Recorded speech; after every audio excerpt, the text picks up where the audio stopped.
Assalamualaikum warahmatullahi wabarakatuh. Menghadirkan Tuhan dalam kehidupan kita. Ini tema yang coba saya jelaskan pada kesempatan ini. Bagaimana sih caranya supaya kita dalam kehidupan kita itu Tuhan benar-benar hadir dalam setiap tindakan yang kita lakukan. Walaupun kita sudah meyakini bahwa Tuhan itu akan selalu hadir dimanapun, kapanpun, ya. Karena Allah itu memang memiliki sifat wujud, ada, ya, dan adanya Allah itu memang tidak bisa kita pungkiri dalam kehidupan kita ini. Ya, banyak orang yang kadang dia memiliki keyakinan, memiliki agama, tetapi seakan-akan agama itu hanya sebagai self-identity. Agama hanya sebagai identitas diri secara administratif, tetapi tidak menjalankan nilai dan ajaran agama dengan baik. Buktinya ada orang yang dari agama A, dari agama B, ya, terkesan alim, tidak berbanding lurus antara ucapan dan tindakannya. Begitu juga orang yang terdidik, terpelajar, apa yang dia lakukan itu kadang-kadang tidak sesuai dengan predikatnya sebagai orang yang terpelajar, orang yang terdidik dengan tindakan yang ia lakukan. Banyak kan orang yang jatuh moralnya padahal orang yang terhormat, orang yang terdidik, ya, tapi melakukan tindakan-tindakan yang tidak terpuji. Nah, kalau kita orang yang beragama, ya, menghadirkan Tuhan dalam kehidupan kita itu tidak hanya sebagai sebuah impian, ya, tetapi memang itu adalah keharusan bagi kita, bahwa setiap tindakan yang kita lakukan itu Tuhan benar-benar hadir dalam kehidupan kita. Karena kehadiran Tuhan itu bagi kita itu adalah sebuah kebutuhan yang harus kita miliki. Sehingga kalau dalam bahasa agamanya Tuhan itu adalah muqarabah, bahwa Tuhan itu mengawasi dan melihat setiap langkah atau perbuatan, ucapan, tindakan yang kita lakukan. Karena Allah itu, ya, dalam kita beragama sebagai seorang muslim yang baik, Allah Maha mengawasi dan melihat setiap yang kita lakukan. Kalau kita amalkan dengan baik, tentu kita tidak akan melanggar apa yang telah Tuhan perintahkan melalui firman-Nya, apa yang diajarkan oleh Nabi melalui hadisnya. Tapi nyatanya kita tahu bahwa Allah muqarabah, mengawasi dan melihat kita, nyatanya kita tetap melakukannya juga. Dan terkesan selama ini dalam kehidupan sebagian kita manusia ini, kita bukan takut kepada Allah, tapi justru kita takut pada aparat penegak hukum yang bisa saja tahu bahwa kita melakukan tindakan tercela. Mestinya orang-orang yang melakukan tindakan buruk seperti korupsi, mencuri, menodong, merampok, kalau ia bertuhan dan menghadirkan Tuhan dalam hidupnya, dia tidak akan mencuri, dia tidak akan merampok, dia tidak akan korupsi. Kenapa? Oke, aparat penegak hukum tidak melihatnya, tetapi Tuhan melihat atas apa yang dia lakukan. Coba kalau kita misalnya kita pernah melihat, ya, coba kalau kita lihat dalam sosial eksperimen yang banyak dilakukan oleh orang. Jadi di jalan yang agak sepi atau tidak begitu ramai, lalu sengaja dalam sosial eksperimen itu dompet berisi uang dijatuhkan di tempat itu. Ya. Apa yang terjadi kemudian? Bahwa orang itu sebelum mengambil dompet itu dia akan melihat kiri ke kanan, ke belakang, ke depan. Bahasa lainnya celingak-celinguk, ya, lihat dulu ada orang lihat saya, lihat ke kiri ada nggak orang lihat saya, lihat ke belakang ada nggak orang lihat saya, ya, karena takut ketahuan. Nggak pernah orang sadar tuh bahwa di atas tuh ada Allah yang menyaksikan, atau semua yang kita lakukan tuh ada Allah yang menyaksikan perbuatan kita. Andai kan kita berdoa ke atas, kan Allah melihat apa yang saya lakukan, walaupun orang lain tidak. Nah, ini yang tidak pernah kita lakukan atau sebagian orang tidak lakukan ketika dia melakukan sebuah kejahatan atau keburukan. Kenapa dia bisa seperti itu? Karena dia tidak menghadirkan Tuhan dalam hidupnya, tidak menghadirkan Tuhan dalam setiap tindakannya. Seandainya ada orang mengambil uang rakyat yang bukan uangnya, uang negara yang bukan uangnya, dia bukan hanya takut bermain main api lah istilahnya. Wah, ini uang rakyat ini, saya harus membuat aturan, atau saya membuat penyelewengan dengan data-data fiktif, data-data palsu. Itu kita mainkan, dan sebagian orang mainkan agar dia tidak ketahuan. Secara administratif dia susunlah strategi bagaimana uang ini biar tidak ketahuan diambil, aman diambil. Dia lakukan itu secara administratif. Atau pakai tangan orang lain, dia lakukan itu, ya, supaya orang lain tidak tahu bahwa yang dia lakukan itu adalah tindakan yang telah merugikan. Nah, pernah kita berpikir, walaupun tangan saya tersembunyi, walaupun saya dalam ruangan tersembunyi, tapi Allah melihat apa yang saya lakukan. Karena Allah itu maha melihat. Untuk apa saya ambil ini? Bukan hak saya. Dan Tuhan melarang saya mengambil ini karena ini tindakan yang buruk dan tercela. Dan Allah menyaksikan setiap apa yang saya lakukan ini.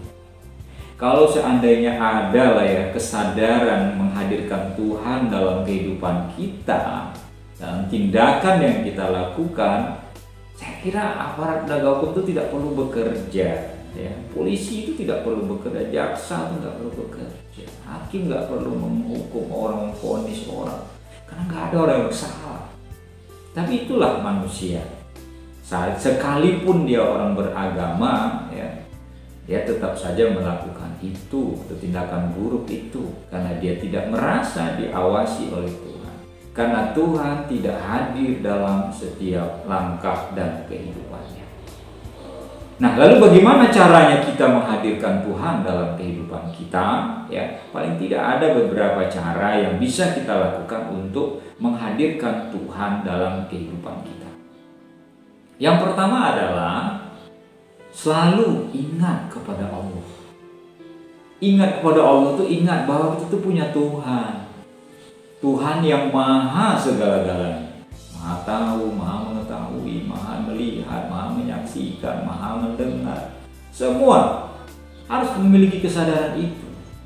Bahwa setiap yang kita lakukan, mulai hal yang besar sampai hal yang kecil sekalipun, kita harus ingat pada Allah bahwa Allah tidak akan pernah luput atas perbuatan kita. Nah, dengan lisan yang harus kita lakukan itu dengan zikir. Ingat juga dengan zikir, banyak zikir pada Allah.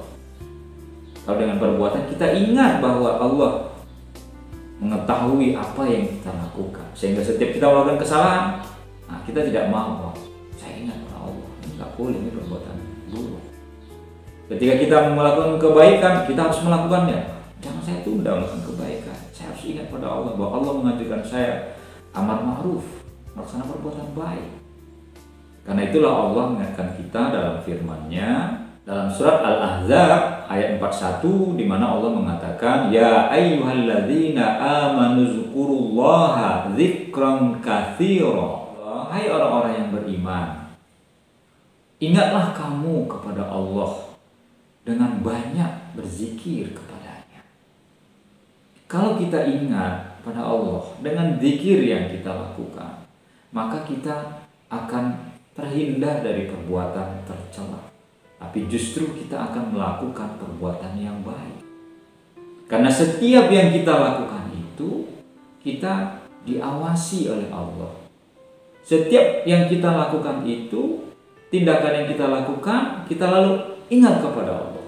Ini perbuatan baik saya lakukan, Allah menyukainya. Ini perbuatan tercela tidak saya lakukan karena Allah tidak menyukainya. Perbuatan saya merugikan orang lain, perbuatan saya mencelakai orang lain, perbuatan saya ini merugikan orang lain, ya, sehingga kita tidak melakukannya. Kenapa? Karena kita ingat kepada Allah, dan harus banyak ingat kepada Allah itu, ya. Secara lisan kita banyak mengucapkan tasbih, tahmid, ya, takbir, supaya kita akan merasa dekat dengan Allah, karena Allah itu hadir dalam setiap tindakan kita.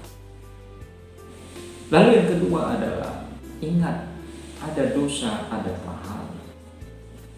Bahwa ada dosa bagi orang-orang yang melanggar perintah Allah, orang-orang yang melakukan perbuatan tercela, dan ada pahala bagi orang yang melakukan perbuatan baik.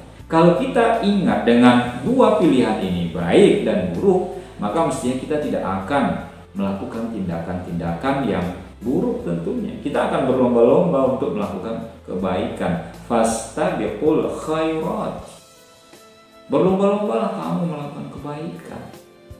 Itu kata Allah. Sehingga kalau perbuatan ini misalnya berdosa kita melakukannya, perbuatan ini adalah perbuatan buruk, kita ingat Allah akan berikan kita punishment dengan dosa yang kita lakukan itu, akan dapatkan balasan baik di dunia maupun di akhirat. Kalau perbuatan buruk, kita mencuri, kita mengambil hak orang lain, kita melakukan tindak korupsi, ada hukum yang berlaku di negara atau di mana kita tinggal. Karena kita penjara, dihukum. Tapi yang pasti hukum Allah. Bisa saja orang lolos di dunia ini dari aparat hukum atau penegak hukum, tapi tidak akan pernah lolos dari Allah, karena Allah itu muqarrab, mengawasi dan melihat apa yang kita lakukan. Kalau kita melakukan kebaikan, Allah juga mencatat dan mengawasi apa yang kita lakukan, dan kita akan mendapatkan reward dari Allah. Melakukan kebaikan itu akan dapat reward. Apa rewardnya? Adalah pahala. Pahalanya kita dapatkan di akhirat, nanti kita tabungkan. Sementara di dunia ini, yang kita dapat dari berkah perbuatan baik, orang akan senang pada kita. Ini bapak ini baik, ini ibu ini baik, ini adik ini baik, ini anak ini baik. Orang tahu itu. Orang baik itu akan selalu dibutuhkan sepanjang zaman. Ya. Karena orang baik itu akan selalu membawa kemaslahatan bagi dirinya dan buat orang lain. Ya. Lalu yang ketiga, ingat bahwa kita hidup di dunia itu terbatas. Kalau kita melakukan kejahatan, sampai kapan? Kapan kita bertaubat? Kalau kita melakukan keburukan, tindakan tercela, sampai kapan kita lakukan? Selagi kita ada kesempatan dan memiliki kesadaran akan kesempatan itu, maka segeralah kita bertaubat. Mohon ampun kepada Allah. Ya, tubu ilallahi taubatan nasuha, kata Allah. Taubatlah kalian kepada Allah dengan taubat yang sungguhnya, yang sebenar-benar taubat. Jangan taubatnya itu kayak sambal, ya, pedas, merasa wah kapok makan sambal, saya nggak makan sambal lagi, perutnya jadi sakit. Tapi begitu pedasnya hilang, besok ketemu sambal lagi, banyak lagi makan sambal, ya begitu. Jangan taubat seperti itu. Taubat yang benar itu adalah kita mengakui kesalahan kita, berjanji tidak akan mengulanginya lagi, lalu memohon ampun kepada Allah atas apa yang kita lakukan itu. Siapa yang tahu kapan kita hidup, sampai kapan kita hidup. Nah, kehidupan kita yang terbatas ini, maka kita gunakan dengan sebaik-baiknya. Kita selalu ingat kepada Allah dengan bahwa hidup saya ini terbatas. Usia itu tidak melihat harus tua, harus muda, harus dewasa baru meninggal, tidak. Anak bayi aja meninggal, janin dalam kandungan aja meninggal kok. Ya.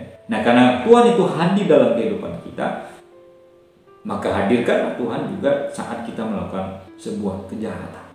Oke, saya sadar, tobat, saya nggak akan melakukan itu. Tuhan menyaksikan saya. Mumpung saya masih kesempatan, alhamdulillah, segera saya tinggalkan perbuatan-perbuatan yang buruk yang selama ini saya lakukan.